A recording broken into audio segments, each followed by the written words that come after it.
Pour tout savoir sur les bombes atomiques de la Seconde Guerre mondiale, leur création et leur utilisation, lisez mon livre L'atome comme arme, disponible sur Wiclap et Amazon. Pour un exemplaire dédicacé, envoyez-moi un email avec votre code postal pour les frais de port. Alors aujourd'hui, c'est le jour où l'on va parler des chars que l'Iran possède dans son arsenal, n'est-ce pas? Supposons qu'une action terrestre américaine ait lieu sur le territoire iranien. Avec quel type de blindés les Iraniens pourront-ils faire face à cette invasion? Si tu ne sais pas quels sont ces véhicules, aujourd'hui tu vas apprendre à les connaître, d'accord? L'histoire de l'Iran avec les chars commence déjà dans les années 1920. Parce que, je ne sais pas si tu le sais, avant la dynastie Pahlavi, il y avait une autre dynastie d'empereurs d'Iran appelée la dynastie Qajar ou Qajar. Cette dynastie, qui a existé jusqu'en 1925 au début du XXe siècle, elle a cherché à moderniser l'Iran, n'est-ce pas? Mais en fait, il s'agissait de sortir l'Iran de tout ce retard, de ce territoire tribal qui existait, vers la guerre moderne. Et donc elle a envoyé là-bas certains officiers de son armée, un groupe d'officiers, pour s'entraîner avec l'armée impériale russe, l'armée tsariste, tout à la fin du XIXe siècle, au début du XXe siècle. L'un de ces officiers, qui a été envoyé pour s'entraîner avec les Cosaques russes, était un officier appelé Reza Khan. Reza Khan est donc devenu l'un des officiers les plus appliqués de l'armée iranienne, aux côtés des forces armées russes, devenant même un grand partisan de l'utilisation de la mitrailleuse Maxim. C'est ainsi qu'il a reçu le surnom de Reza Maxim à cette époque-là. Mais en 1925, après toute la période d'instabilité régionale qui a suivi la dissolution de la Russie tsariste, sa transformation en Union soviétique, ainsi que la dissolution de l'Empire ottoman à la fin de la Première Guerre mondiale, l'Iran est entré dans une période d'instabilité si insupportable que cela a abouti à un coup d'État. Et Reza Khan est devenu le nouveau dirigeant du pays, couronné sous le nom de Reza Shah, l'empereur Reza. Il a ajouté à son nom le nom de famille Pahlavi, afin de fonder une nouvelle dynastie, la dynastie Pahlavi. Donc, Reza Pahlavi est l'homme qui commence à moderniser les forces armées de l'Iran. Cette même année, en 1925, il reçoit le premier lot de véhicules blindés pour les forces armées iraniennes. Les chars Renault FT, les chars de la Première Guerre mondiale les plus célèbres à ce jour, d'ailleurs les premiers chars du Brésil aussi, étaient au nombre de 100, qui sont arrivés dans les arsenaux iraniens en 1925. Cependant, il s'agissait déjà de véhicules assez dépassés. Et ce n'est qu'en 1936 que Reza Shah autorise l'achat d'un nouveau lot de véhicules, cette fois-ci des véhicules blindés. Des chars légers, ces chars étaient un des chars tchèques AH-4. Ces chars sont arrivés en Iran au nombre de 50 véhicules en 1936 et 1937, accompagnés de 50 autres véhicules TNH qui sont devenus connus dans l'histoire sous le nom de Panzer 38T. Les TNH arrivés en Iran étaient équipés de canons de 37 mm. L'Iran voulait même acheter de nouvelles unités de ces deux véhicules, environ 400 nouveaux véhicules. Cependant, lorsque les Allemands ont occupé la Tchécoslovaquie, en 1938, ils ont pris le contrôle de la région industrielle de Moravie. Et par conséquent, ils ont annulé toutes les commandes d'exportation de véhicules blindés tchèques. À partir de cette date, l'Iran n'a plus rien reçu. Ainsi, en 1941, l'Iran disposait d'environ 100 chars dans son armée, 50 chars légers AH-4 et 50 chars moyens TNH, ou Panzer 38T. Et c'est avec cette formation de chars que les Iraniens ont affronté, en août 1941, l'invasion anglo-soviétique de leur pays. Rien que les soviétiques, pour vous donner une idée, ont utilisé plus de 1000 chars T-26, des chars légers T-26 lors de l'invasion et, par conséquent, ils ont réussi à vaincre les Iraniens très facilement lors d'un combat qui a duré 4 jours. Simplement par la supériorité du nombre, n'est-ce pas? Les Iraniens restent sous domination militaire britannique et soviétique jusqu'à la fin de la Seconde Guerre mondiale. Et en 1946, les deux puissances vont quitter le territoire iranien, restaurant ainsi l'indépendance du pays. déjà sous le contrôle de Mohammad Reza Pahlavi, fils de Reza Shah, qui sera le Shah qui dirigera le pays jusqu'en 1979. Bien que les Britanniques aient cédé quelques chars au début des années 1950 pour que les Iraniens reforment leurs forces armées, le grand changement dans l'arsenal iranien se produit réellement en 1970. Pourquoi ? Parce qu'en 1970, aux États-Unis, Richard Nixon se sentant alors sous pression. Avec la situation complètement défavorable au Vietnam, il veut réduire la présence américaine dans plusieurs régions du monde, en soutenant alors des régimes alliés locaux. Et un régime allié local, là au sud de l'Union soviétique, c'est le régime du Shah. Alors, Richard Nixon ouvre les arsenaux américains pour que le Shah puisse acheter du matériel de guerre américain. Et parmi les matériels de guerre américains que le Shah achète, il y a des chars M47, M48 et M60. Patton, les 3 modèles de la famille Patton qui, à partir de 1970, commencent à arriver en Iran. Ce sont 400 chars M47, 180 chars M48 et 460 chars M60, n'est-ce pas ? Tous ces chars, bien qu'ils aient été acquis en 1970, ont une importance historique incroyable pour l'Iran et beaucoup d'entre eux sont encore en service aujourd'hui, comme vous allez le voir. Par la suite, la crise pétrolière de 1973 favorise énormément les arsenaux iraniens et par conséquent, le Shah effectue un achat massif de chars Chieftain auprès de la Grande-Bretagne. Ainsi, les chars Chieftain, qui étaient entrés en service à la fin des années 60 avec les forces armées britanniques, commencent à arriver massivement dans les arsenaux iraniens en 1973. Le Chieftain Mark III et le Chieftain Mark V, respectivement en 1973 et en 1975, arrivent en quantité de 707 exemplaires dans les arsenaux iraniens. Et par la suite, en 1976, 195 exemplaires supplémentaires du FV4030 arrivent, qui est une modernisation, le premier exemplaire de deuxième génération du Chieftain, en réalité. Et alors ? Le Shah passe encore une commande de centaines de véhicules FV4030 de la deuxième génération améliorée, c'est-à-dire avec une nouvelle motorisation, de nouveaux équipements électroniques, un nouvel armement. Mais cette nouvelle commande, ce nouveau lot, est annulé à cause de la révolution de 1979.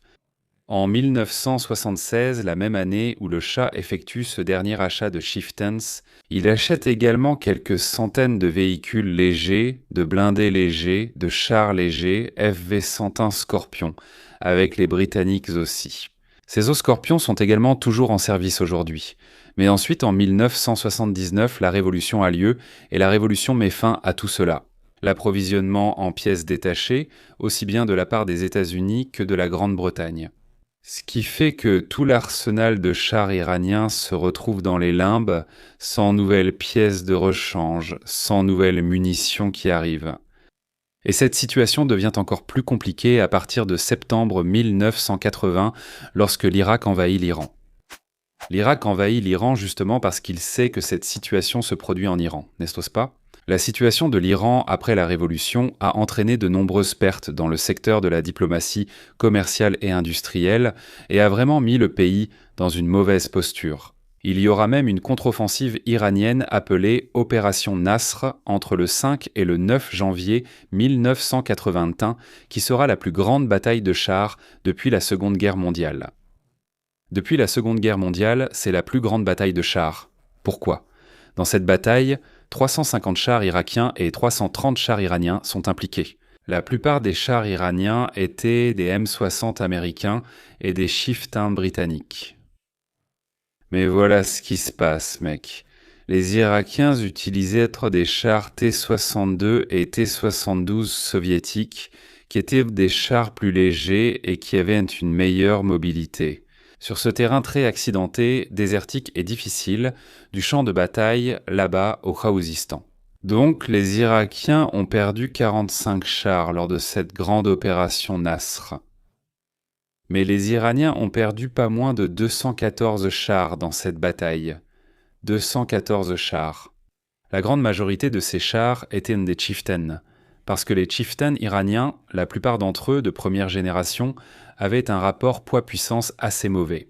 Le moteur n'était pas suffisant, il n'avait pas assez de puissance pour vraiment déplacer tout le poids du véhicule sur un terrain accidenté, ce qui rendait ces véhicules très sujets aux pannes et aux défaillances. Et ils restaient essentiellement paralysés sur le terrain, devenant des cibles faciles pour les chars soviétiques utilisés par les Irakiens. Pendant ce temps-là aussi, pendant la guerre qui a duré de 1980 à 1988, l'Iran a également capturé de nombreux chars irakiens. La plupart de ces chars étaient des T-55 soviétiques utilisés par les Irakiens. Et en même temps, les Iraniens ont réussi à faire leur premier achat de chars après la Révolution, auprès des Chinois et des Nord-Coréens. Les Chinois et les Nord-Coréens leur ont vendu environ 300 chars type 59. Le type 59 est une version chinoise du char T-55 soviétique. Donc les Iraniens ont en grande partie renouvelé leur arsenal de chars avec des chars T-55 soviétiques à cette époque-là. La fin de la guerre Iran-Irak à la fin des années 80 et aussi la fin de la guerre froide au début des années 90 en 1991 avec la dissolution de l'Union soviétique changent complètement le contexte. Cette fatwa de l'ayatollah Khomeini considérant l'Union soviétique comme le grand Satan va tomber, car l'Union soviétique va être dissoute. Donc la Russie devient un allié potentiel de l'Iran, ou du moins un partenaire commercial très proche. Et à partir de là, l'Iran achète en 1993 la licence de fabrication du char T-72, qui justement était le char qui a dominé sur le champ de bataille pendant la guerre contre l'Irak, un modèle que les Irakiens utilisaient en grand nombre. Donc le T-72 est intégré à l'arsenal iranien au début des années 90 grâce à cette licence de fabrication achetée auprès de la Russie. Parallèlement à cela, les Iraniens parviennent également à acheter 140 T-72 supplémentaires directement des stocks de la Pologne et aussi de la Biélorussie. Il convient de rappeler que ces achats de chars que l'Iran parvient à réaliser sont des achats d'opportunité. À aucun moment les Iraniens ne parviennent à établir une ligne d'approvisionnement continue avec ces pays, car au fil des années 90, ces pays vont également adhérer aux sanctions internationales imposées par l'Iran. Alors, ce qui va se passer à partir de ce moment-là, dans les années 90, c'est que ces véhicules, les Chieftain M60, M48, M47 et surtout les T-72 vont devenir la base de l'arsenal de chars iranien, jusqu'à aujourd'hui. Et à partir de ce moment-là, dans les années 90, les Iraniens vont entrer dans un processus très intense de indigénisation de la production et de modernisation de ces chars. D'accord ? Alors, le premier exemplaire dont nous devons parler dans l'arsenal actuel de chars de l'Iran, c'est justement le T-72S, qui est la variante du T-72 pour laquelle l'Iran a acheté la licence de fabrication à la Russie au début des années 90. Et cette licence de fabrication, qui a duré de 1993 à 2012, a atteint le nombre officiel de production, officiel, de 2538 véhicules. Pourquoi est-ce que je dis officiel ? Parce que beaucoup de gens considèrent que les Iraniens ont continué à produire plus de véhicules en dehors du contrat officiel avec la Russie. D'accord ? Donc de manière illégale. Ces T-72S sont armés d'un canon de 125 mm à Amlis, n'est-ce pas ? Et la majorité de ces véhicules, aujourd'hui, presque 3000 véhicules, on peut dire, n'est-ce pas ? La majorité de ces véhicules, aujourd'hui, se trouvent en stock en raison du manque de pièces de rechange, n'est-ce pas ? Donc aujourd'hui, les analystes là, et je dois déjà vous prévenir, tous les chiffres que je vais mentionner à partir de maintenant sont des chiffres qui varient beaucoup selon la source que vous consultez. D'accord ? Donc j'ai fait une moyenne ici pour pouvoir te donner un chiffre final qui ait du sens. Cependant, il vaut la peine de le souligner à nouveau, ce sont des chiffres qui changent beaucoup selon la source que vous consultez. Donc aujourd'hui, le T-72S dans l'arsenal iranien tourne autour de 500 chars actifs, d'accord, actifs dans des unités et brigades de première ligne avec l'Artesh, c'est-à-dire l'armée traditionnelle, et aussi avec les gardiens de la révolution islamique, d'accord?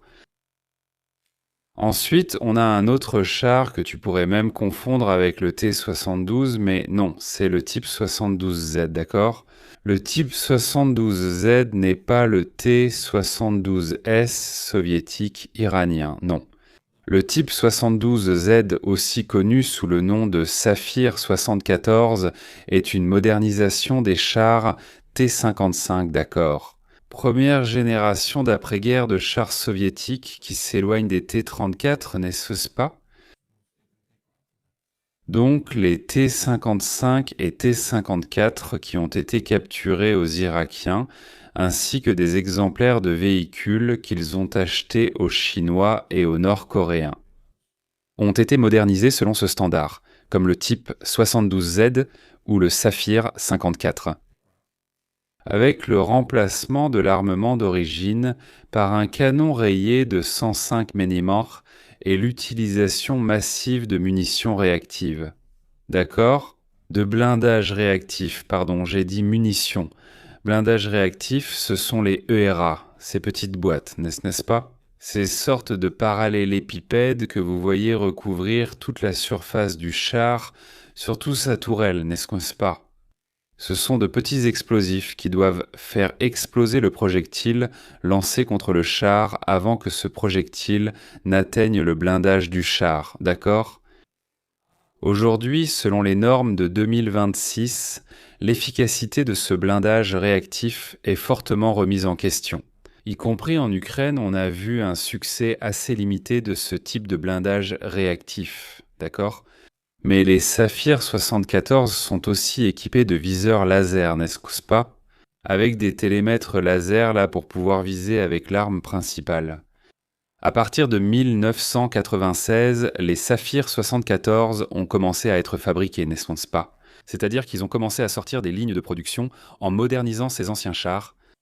Et la production, selon les sources, atteint 400 unités modernisées. Bien que d'autres sources disent qu'en 2026 actuellement, seulement 10 de ces Saphir 74 sont actifs, d'accord? Ils se trouvent réellement en première ligne. Notre itinéraire désolé. Notre arsenal de chars iraniens continue avec la famille Zulfikar, qui comprend le Zulfikar Imban II et aussi le 3, n'est-ce pas? Ces véhicules sont vraiment intéressants, n'est-ce pas? Parce qu'ils sont un mélange assez particulier de 3 véhicules différents.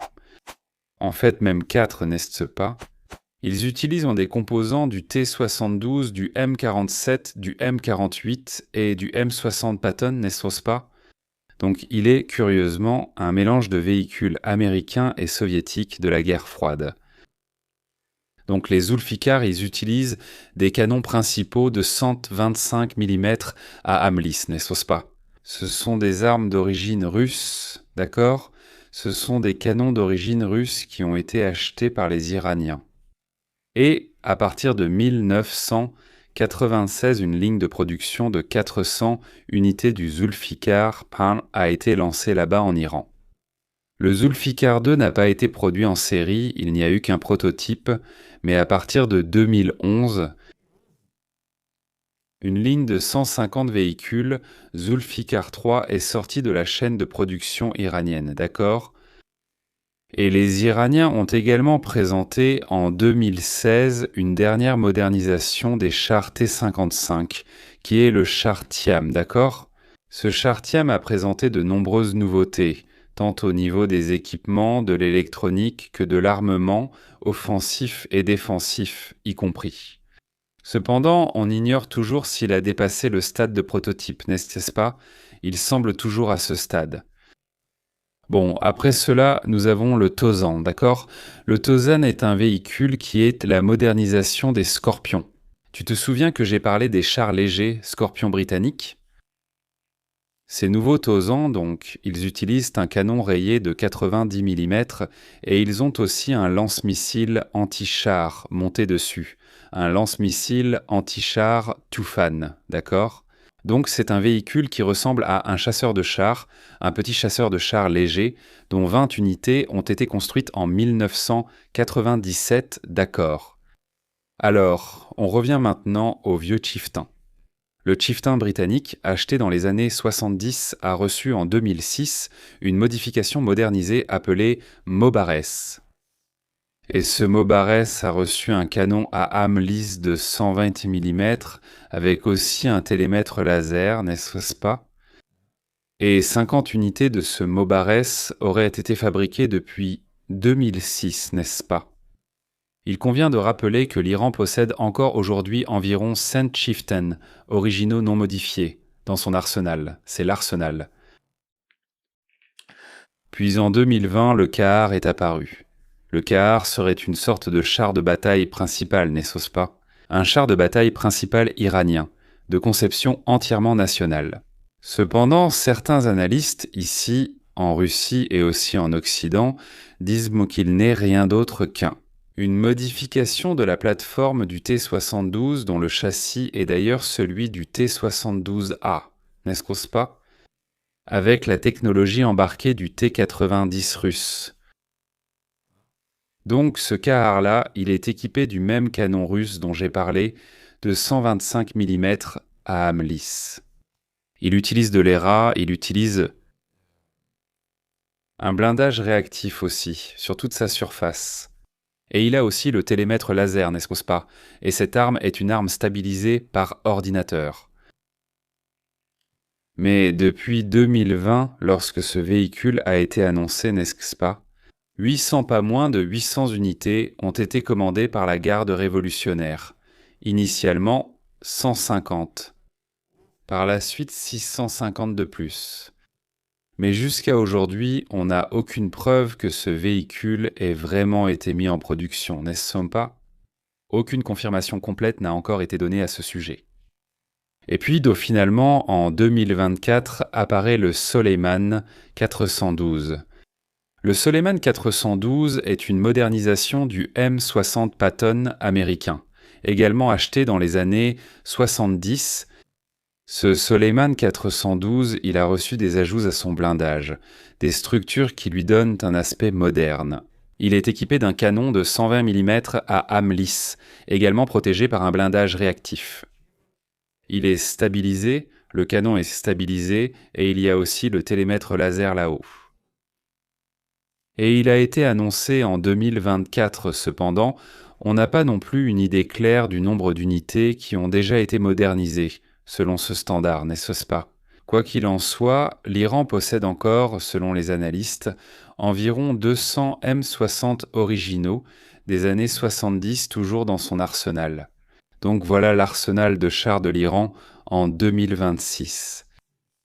Dis-moi, tu connaissais déjà ces véhicules? C'était une grande nouveauté pour toi? Selon toi, quelle serait la capacité réelle de combat de ces chars? Dis-nous dans les commentaires. Si tu as aimé cette vidéo, partage-la avec tes amis et mets-nous un pouce bleu. N'oublie pas de t'abonner à Salah de Guerra pour ne rien manquer. Je m'arrête ici. Merci encore pour ton audience et un grand salut de Salah de Guerra.